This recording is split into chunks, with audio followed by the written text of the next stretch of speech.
가을과 인생이라는 말씀을 증거하면서 제가 마지막에 여러분들에게 숙제 한 가지 낸 것이 있습니다. 숙제가 무엇이었죠? 감사. 감사를 적어서 저에게 갖고 오시든지 적으셨다라고 매일같이 일주일 동안 감사하신 분에게 제가 선물 드린다고 그랬잖아요. 혹시 갖고 오신 분 손들면은 누군가가 지명되기 때문에 갖고 오시면 엄지발가락만 한번 움직여 보세요. 제가 보니까 몇 분 되고 계신 것 같아요. 몇 분 되시는 것 같아요. 이미 저한테도 내주신 분이 계신 것 같고 몇 분 계신 것 같아요. 그런데 그런 것도 있었나? 그런 숙제가 있었나 없었나? 설교 제목도 기억이 안 나는데 그건 내가 기억하겠나? 그러신 분들은 혹시 없으신가요?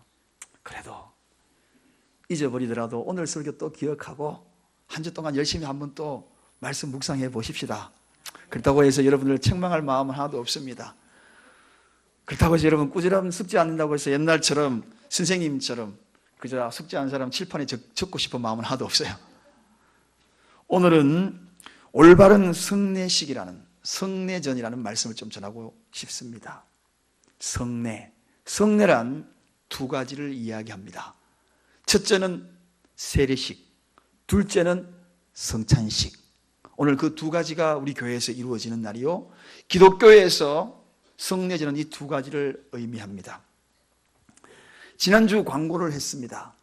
오늘 성찬식이 있을 것이라고, 또 세례식이 있을 것이라고 주보에도 나갔는데, 그러면서 한 주간 동안 기도하며 준비하자고 광고를 했습니다. 여러분은 어떤 마음으로 이 자리에 참여했습니까? 성찬식에 임하는 그런 마음의 자세를 한 주간 동안 상고하면서 이 자리에 오셨나요? 어떤 마음의 준비로 오늘 성찬식에 임하실 것입니까? 어떤 자세가 준비되어 있습니까? 그냥 먹고 그냥 마시는 그런 기억으로 과거에도 그렇게 했으니 이번에 또 그렇게 했지 하고 오늘 이 자리에 앉아 계신가요? 여러분, 오늘 우리가 이 성례전에 임하기 전에 반드시 알아야 돼요. 그 의미를 깨닫고 그 의미를 확실하게 알고 성찬식에 임해야 합니다. 그래야지 이 성찬식이 은혜롭습니다. 그래야지 주님을 욕되게 하지 않습니다. 성례, 세례식과 성찬, 이 성례라는 뜻은 성별하여 헌납한다, 그 뜻입니다. 구별하여서, 거룩하게 구별하여서 하나님 앞에 헌납한다, 그런 뜻을 담고 있습니다. 구약시대에도 성례가 있었어요. 구약시대의 성례라고 굳이 말한다면 할례, 그리고 또 유월절, 이 두 가지. 신약시대의 성례는 뭐라 그랬습니까? 세례, 뭐라고요? 성찬, 이 두 가지라고 그랬잖아요. 아유, 금방 이야기했는데 모르는데 다음 주에 이렇게 기대하려니까 참 걱정이 되네. 구약시대의 성례를 두 가지 뭐라 그랬습니까? 할례, 유월절. 신약시대에는요, 세례, 성찬. 그런데 이렇게 잘 하시면서 그냥 가만히 계십니다. 신약시대와 구약시대를 굳이 비교하자면 할례에 해당되는 것이 무엇일까요? 세례. 유월절에 해당되는 것이 무엇일까요? 성찬. 그렇습니다. 오늘 바로 이 성찬, 세례와 성찬에 대해서 좀 더 올바른 성례전이 되기 위해서 이 말씀을 좀 전하고자 합니다. 1년에 우리가 3차례 성찬식을 합니다. 그런데 설교는 한 차례 합니다. 오늘이 그날입니다. 자, 좀 더 구체적으로 그렇다면 먼저 세례에 대해서 말씀을 좀 나누고자 합니다. 성례는 세례와 성찬이라고 그랬는데 먼저 세례에 대해서 알아보고자 합니다. 요즘 이 세례라는 말이요, 세상 사람들도 잘 알아요. 세상 사람도 막 사용하고 있어요. 어떻게 사용합니까? 어느 날 보니까 정치인들이 계란을 막 맞고 있는 거 보고 아나운서가 뉴스하기를 계란 세례 받았다 그러더라고요. 계란 세례 받았다. 흙탕물이 확 튀겨나가니까 흙탕물 세례 받았다고. 심지어는 깡패들에게 실컷 두들겨 맞으니까 주먹 세례 받았다고. 그렇게 이야기합니다. 세례를 정말 알고 그렇게 이야기하는 것인지, 심지어는 매스컴의 아나운서조차도, 표준어를 쓰는 아나운서조차도 이 세례란 말을 쉽게 사용하더라고요. 계란 세례라는 표현을 하더라고요. 제가 깜짝 놀랐어요. 이 세례는 성경에서 원래 유래가 된 것입니다. 예수님이 세례에 대해서 말씀을 사용하셨죠.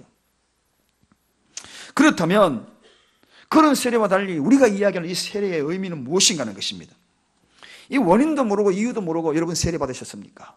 과거에 세례 교육 받으시고 세례 받으셨나요?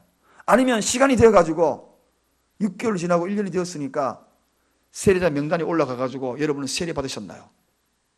그런 분 혹시 계십니까? 세례가 무엇이라 생각하고 받으셨나요? 오늘 우리는 세례자 교육을, 오늘부로 세례자 교육을 오늘 받으실 분들을 마쳤어요. 그리고 우리 교회에서 제가 와서 하시는 분들은 다 세례 교육을 마쳤어요. 세례 교육도 받지 않고 세례가 무엇인지도 알지 못하고 세례를 받고, 그리고 그 세례 받았다라고 어디 가서 이야기를 하는 것, 정말 그 의미를 알고 이야기하는 것입니까? 계란 세례 받아놓고 그렇게 이야기하는 것인가?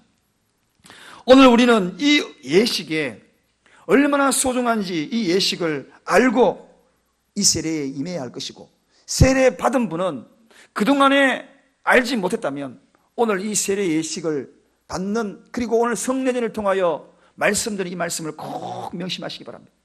얼마만큼 중요하면 예수님도 직접적으로 세례를 받으실까요? 그분도 세례를 받으셨어요. 여러분, 과거에 구약시대 이야기를 다시 거슬러 갑니다. 구약시대의 세례는 신약에 비유하면 뭐라 그랬습니까? 할례라 그랬습니다.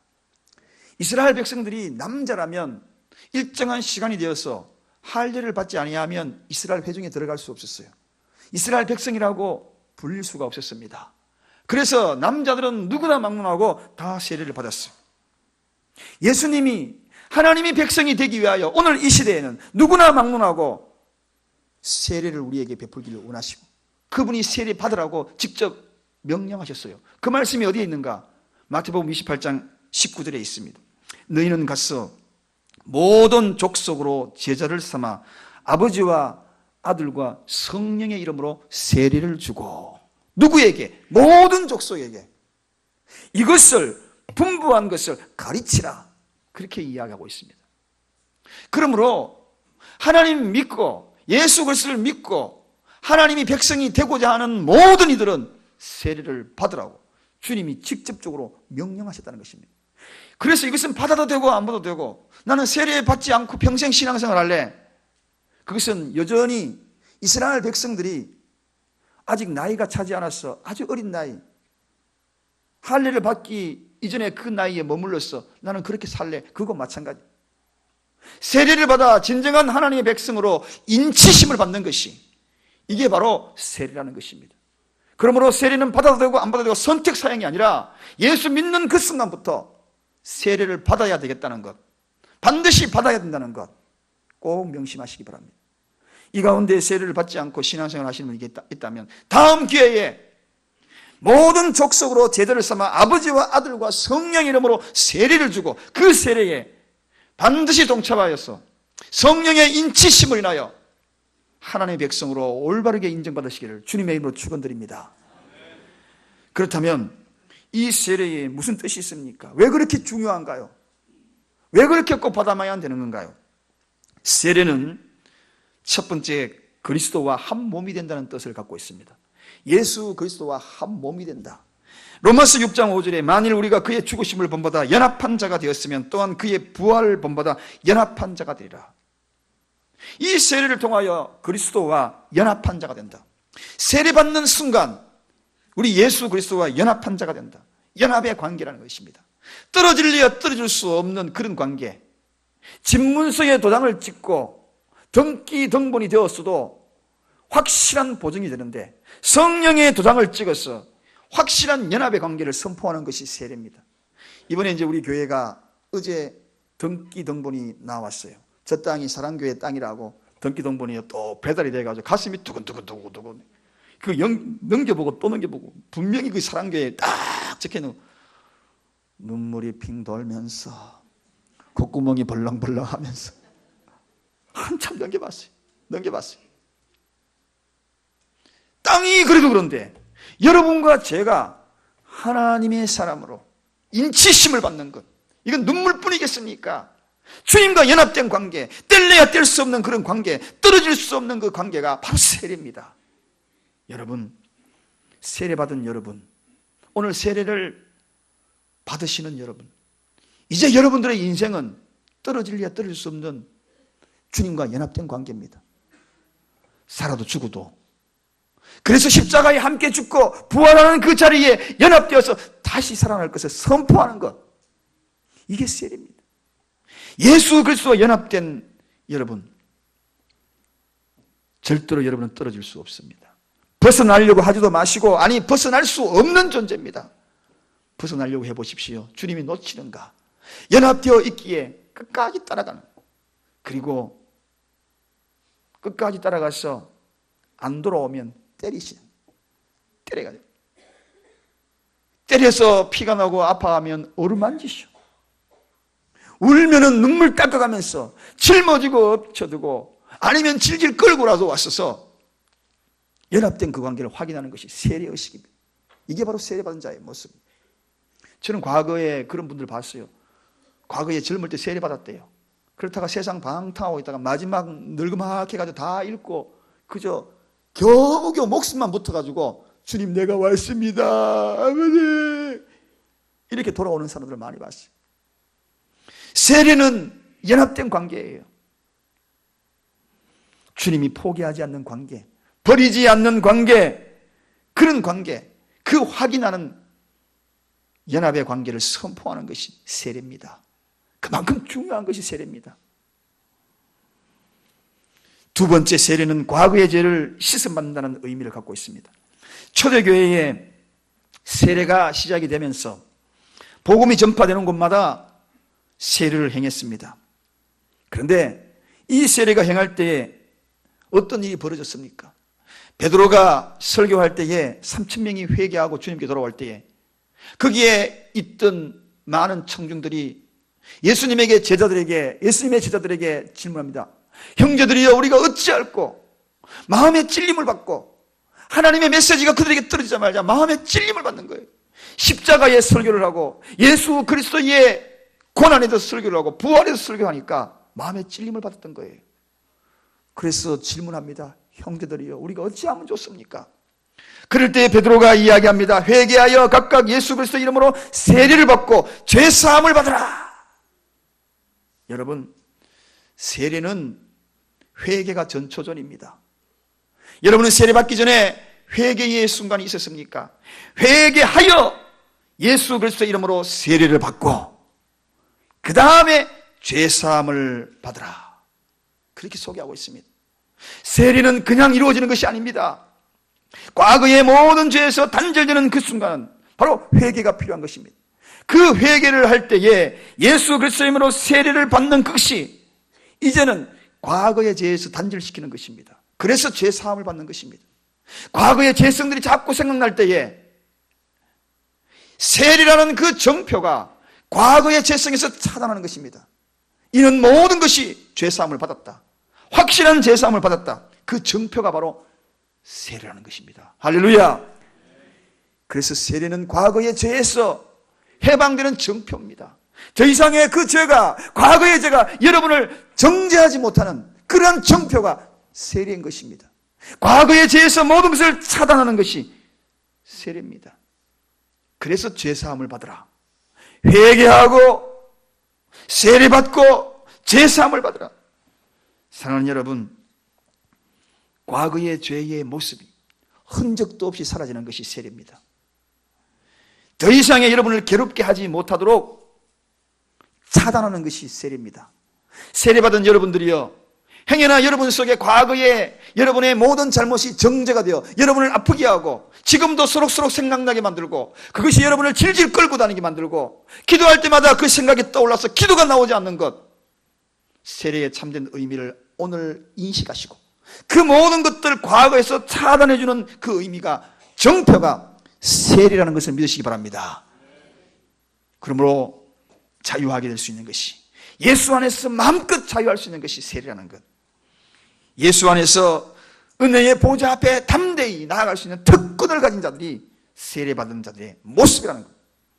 오늘 과거의 죄에서 흐드기는 여러분, 그 의미를 알지 못하고 힘에 겨워서 가위에 눌리고 밤잠을 설치고 그러한 모든 것들에서 자유하기를 주님의 이름으로 축원드립니다. 그 정표가 바로 세례받은 정표입니다. 그것이 막아줄 것입니다. 세 번째, 세례는 과거의 사람은 죽고 새 사람으로 출발하는 뜻을 갖고 있습니다. 여러분, 이 세례에 대해서 고린도전서 10장 1절 2절에 소개하기를 홍해 바다를 건너는 이스라엘 백성들을 비유하고 있습니다. 여러분, 홍해 바다는 애굽의 종살이와 그리고 바다를 건너서 가나안으로 들어가는 가나안의 주인으로서의 완전한 경계선입니다. 그 경계선이 홍해 바다예요. 그래서 세례란 무엇인가? 과거의 모든 사람은 죽고 종의 모습은 죽고 죄인의 모습, 세상에 이끌려가던 그런 모습은 죽고 홍해 바다를 건너서 세례를 받은 건너서 그 다음에 새 사람으로 새 출발하는 것, 그것이 바로 세례라는 것입니다. 더 이상의 과거의 종이 아니에요. 죄의 종이 아니에요. 여러분은 세례 받았다면 이제 더 이상의 죄의 종이 아닙니다. 주님 나라 백성, 하나님의 백성인 것입니다. 신분이 바뀐 것이에요. 새로운 출발이 여러분 앞에 펼쳐진 것입니다. 새 백성이 된 것입니다. 거룩한 하나님의 백성으로 새롭게 출발되는 그 발걸음이 바로 세례입니다. 과거의 사람은 다 죽었어요. 세상의 종이 되었던 그 모습의 사람은 다 죽었어요. 어디 보십시다. 여러분 죽었습니까? 세례들을 받으셨지요? 과거의 사람은 죽었습니까? 어떤 침례교 목사님이 침례를 주기 위하여 강가로 침례 받을 분들을 모시고 갔어요. 침례교회는 물에 푹 잠기는 것이 침례요 세례 아닙니까? 그런데 그 침례 한 사람 한 사람 다 아이가 물에 푹 잠고 나왔어요. 다 침례를 받는데 한 사람이 침례 받는데 몸은 다 잠긴데 오른손을 들고 이것만은 안 됩니다. 이것만은 안 됩니다. 이것만은 물에 잠기면 안 됩니다. 침례는 온몸이 다 잠겨서 새 사람이 된다 그랬는데 다 과거 사람은 죽어야 된다 그랬는데 이것만은 안 돼. 손만은 못 죽겠다는 거예요. 그래서 목사님이 너무나 답답해가지고 세례는 그게 아닙니다. 온몸이 다 과거의 사람이 죽는 겁니다. 그래야 물에 다 잠기는 거예요. 그렇게 얘기하니까 아이고 목사님, 저는 소매치기입니다. 오른손으로 물에 다 잠기면 제가 뭐 먹고 삽니까? 이것만큼은 살아야 됩니다. 여러분, 세례받은 여러분, 나는 자존심은 도저히 못 죽어. 이것만은 나는 살아야 돼. 신앙생활 하면서 나는 이건 누가 건드리면 내 죽을 줄 알아. 그것만은 안 돼. 그런 것 있습니까? 그거나 소매치기나 뭐가 다를 바가 있겠습니까? 세례는 그것이 아닙니다. 과거의 사람은 다 죽는 거예요. 그래서 새 사람이 되는 것입니다. 새 사람으로 새 출발하는 것이 이스라엘 백성이 홍해를 건너는 홍해의 그 경계선, 물에 잠겨서 물을 통과하는 그 순간에 그들은 이제 새 사람이 되었어. 종이 아닙니다. 더 이상의 종이라 부르지 않습니다. 가나안의 주인이지요. 그런데 그 가나안된 주인된 모습을 벗어나지 못하고 계속 종의 형체를 가지고 있으니 하나님이 그들을 어떻게 합니까? 광야에서 뺑뺑이를 돌리는 거죠. 몇 년을요? 40년을. 제발 종의 모습을 좀 탈피해라. 너희들은 가나안의 주인이 되어야 돼. 그런데 여전히 종의 모습을 가지고 있으니 이스라엘 백성이 광야에서 40년을 방황케 했던 것입니다. 내 인생의 방황은 과거가 죽지 않아서 그런 것입니다.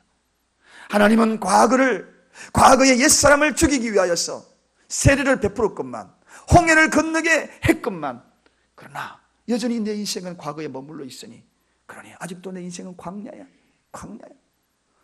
오늘 그 광야의 종지부를 찍는 날이 되기를 원합니다. 새 사람으로 새롭게 출발하는 날이 되기를 원합니다. 그 출발이 과거에는 알지 못했다면 오늘 이 시점으로, 오늘 지금 이 순간에 우리는 그 의미를 깨달았어. 새롭게 출발하십시다. 저도 그러고 여러분도 그러고. 이것이 바로 세례입니다. 그러면 성찬이 무엇인가? 성찬은 헬라어로 유카리스트라고 이야기합니다. 이 의미는 감사의 뜻을 담고 있다. 감사. 성찬에는 엄청난 감사할 것이 있다는 것입니다. 이걸 주님이 우리에게 베풀어 주신 것은 특별한 은혜가 있는 감사해야 될 것이 이 속에 숨겨져 있다. 여러분, 오늘 우리가 이 성찬식을 하기 위해 준비를 해놨습니다. 이 준비를 하고 난 다음에 어떤 마음으로 성찬에 임하시겠습니까? 처음 나오는 분들은 이 성찬에 임할 때 꼭 시험 드시는 분이 계세요. 오늘 우리 교회에 처음 오셔서 세례를 받지 않으시고, 아니거나 세례를 받지 않으시거나 아직도 신앙에 대해서 성찬에서 의미를 모르시는 분은, 또 세례를 받지 않는 분은 이 성찬에 참여할 수가 없습니다. 그래서 시험에 들지요. 아니, 교회 가니까 사랑도 많고 정도 많다 그러는데, 섬김도 한다 그러는데 왜 자기들끼리 쩝쩝거리고 마시고 하냐? 나는 왜 안 주냐? 그렇게 이야기할 그런 분이 있어요. 또 옆에 아기가 빽빽 우니까 떡 하나 집어가지고 나도 먹고 너도 먹고 입에 속 넣어주고, 그게 성찬입니까? 그런 성찬 잘못 알고 있는 거죠. 성찬은 그런 것이 가벼운 것이 아닙니다. 그 의미를 알지 못하고 먹고 마시는 것은 성경에는 죄라고 이야기하고 있는 것입니다. 예수님이 그렇게 말씀하셨어요. 분명히 이 의미를 알고 이 성찬에 임해하는 것입니다. 성찬식에 임할 때에, 심지어는 이 성찬의 이 은혜로운 자리에 끝나지도 않았는데 집으로 돌아가시는 분이 계셔요. 그러면 안 됩니다. 얼마나 우리가 감사해야 될 것인데, 이 성찬은 가벼운 것이 아닙니다. 정말 성찬은 무거운 것입니다. 그러므로 이 성찬은 세례를 받고 그 의미를 알고 깨닫고 감사하고 감격하여서 정말 그 마음속에 주님을 향하여 그 감사를 어찌할 바 모르는 그런 마음으로 참여해야 되는 것이 성찬입니다. 왜 그렇습니까? 그것은, 성찬은 제 용서함을 받은 것이고 제 용서함을 받을 것이라는 사랑의 증표입니다. 여러분, 앞으로도 인간은 수없이 넘어지고 쓰러질 것입니다. 죄의 종이 되어 넘어질 때가 있을 것입니다. 그럴 때마다 주님은 용서해 주실 것이라는 약속의 사랑의 증표가 이 성찬인 것입니다. 할렐루야. 그래서 우리가 살아날 수 있는 것입니다. 그래서 우리가 감사함으로 하나님이 나올 수 있는 것입니다. 얼마나 감사합니까? 그래서 성경에는 이렇게 소개합니다. 이것은 죄사함을 얻게 하려고 많은 사람을 위하여 흘리는 나의 언약의 피니라. 죄사함을 얻게 하려고 많은 사람을 위하여 흘리는 언약의 피다. 그 피를 기념하는 것이기에 사랑의 정표인 것입니다. 죄사함의 사랑의 정표인 것입니다. 오늘 이 자리에 성찬에 참여한 여러분, 죄사함의 사랑의 정표에 사랑의 잔을 마실 때에 우리는 감격해하지 않을 수가 없는 이유가 바로 여기에 있는 것입니다. 과거의 죄, 현재의 죄, 미래의 죄, 그 죄를 사하여 주시겠다는 너무나 감동적이고 가슴 찢을 만큼의 감격이 있는 것이 바로 이 성찬인 것입니다. 놓치지 마시기 바랍니다. 이것이 예수의 사랑의 피예요. 유월절이 무엇입니까? 성찬은 유월절의 의미라 그랬습니다. 그 유월절이 무엇이라고 그랬나요? 유월절이 어떤 것이 유월절인가요? 유월절은 하나님의 재앙으로 인하여서 장자들이 다 죽어가는, 애국 백성의 장자가 죽어가는 그러한 바로 심판입니다. 그때에 어린 양을 잡아가지고 문설주에 피를 발라놓으면 그 피를 바른 그 집만큼은 하나님의 죽음의 사자의 신이 그것을 뛰어넘어 그 집안이 생명이 보존되는 것이 유월절이었어요. 바로 오늘 그 의미가 세례입니다.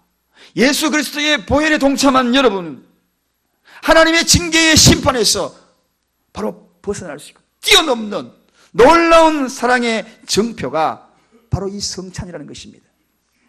예수님이 피를 흘려서 직접 어린 양이 되어주신 것이 바로 이 사랑의 증표. 사랑하는 여러분, 오늘 우리가 나누는 이 떡과 잔은 바로 그러한 의미를 가지고 용서함을 받고 과거, 현재, 미래까지 용서함을 받을 수 있다는 그 사랑의 증표를 먹고 마시기에 감사하는 것입니다. 감격해야 하는 것입니다.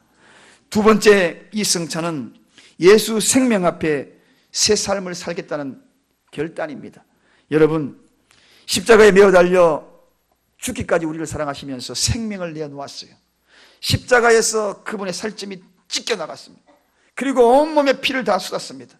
생명을 걸은 거예요. 그 십자가의 생명 앞에 이제 주님, 나를 위하여 이토록 생명까지 버리셨으니 나도 이제 오늘부터 결단하고 새 삶을 살겠습니다 하는 그 예식이 성찬식입니다. 사랑하는 여러분, 요한복음 6장 53절에 예수께서 이르시되 내가 진실로 진실로 이르노니 인자의 살을 먹지 아니하고 인자의 피를 마시지 아니하고 너희 속에 생명이 없느니라. 이 생명의 영구적인 확신을 우리에게 넣어주시는 것은 십자가의 보혈의 이 생명, 그 앞에, 생명 앞에, 예수 그리스도의 생명 앞에 주님, 내가 이제는 새 삶을 살겠습니다, 결단하는 시간입니다. 그동안에 어떤 마음으로 성찬에 임했나요? 주님의 생명 앞에 결단하는 시간으로 성찬을 맞이했습니까? 주님의 핏값으로 사신 여러분들, 그 마음으로 성찬에 임했습니까? 오늘 이 설교가 끝나게 되면 성찬에 임할 때에 그런 결단이 있기를 간절히 축원드립니다. 마지막 성찬은 성도와 성도가 한 몸인 것을 선포하는 예식이 바로 성찬입니다. 사랑하는 여러분, 예수님이 제자들과 유월절 만찬을 할 때에 거기에 있는 모든 제자들 한 자리에 다 모았어요. 그리고 한 자리에 있는 그 자리에서 바로 이 성찬의 예식을 치렀습니다. 왜 그럴까요? 공동체라는 것입니다. 한 몸이라는 것입니다. 이 성찬식은 오늘 여기에 참여하는 그 순간에 우리는 공동체인 것이 선포가 되는 거예요. 떨어지려 떨어질 수 없는 한 몸인 것을 선포하는 것입니다. 성도는 한 몸이고 한 공동체인 것을 확인하는 것이 성찬식입니다. 고린도서 10장 17절에 떡이 하나요 많은 우리가 한 몸이니 이는 우리가 다 한 떡에 참여함이라, 그렇게 소개합니다. 한 떡에 참여해 있으며 그러므로 우리는 떨어질 수 없는 그러한 공동체 관계가 된 거예요. 서로서로의 아픔이 나의 아픔이 되는 것이고, 한 공동체의 사랑이 오늘 더욱더 이 성찬식에 참여함으로 연결해지길 바랍니다. 이해할 수 없었던 것이 이제는 이해할 수 있는 그러한 마음으로 바뀌기를 원합니다. 한 떡에 참여했으므로, 한 피를 마셨으므로 사랑하고 이해하고 용납하고 공동체의 삶을 잊지 않기를 원합니다. 이제 우리는 이제 성찬식에 참여할 것입니다. 어떤 마음으로 성찬식에 참여하고 세례식에 참여할 것입니까? 세례의 뜻이 무엇입니까? 세 가지로 말씀을 드렸습니다. 세례는 그리스도와 한 몸이 된다. 예수 그리스도와 한 몸이 된다. 연합되었다. 세례는 과거의 모든 죄를 받는다는, 죄를 사함받는다는 의미를 가지고 그것을 사랑으로 확정하는 것이다. 과거 사람은 죽고 새 사람으로 출발된다는 뜻을 가지고 있는 것이 세례다. 성찬은 무엇인가? 성찬은 죄 용서함을 받는 사랑의 증표이다. 성찬은 예수 생명 앞에 새 삶을 살겠다는 그러한 결단의 약속이다. 성찬은 성도와 성도가 한 몸이 되었다는, 공동체가 되었다는 선포 예식이 성찬이다. 오늘 그 성례전에 이제 여러분이 참여하게 될 것입니다. 기도하겠습니다. 하나님 아버지,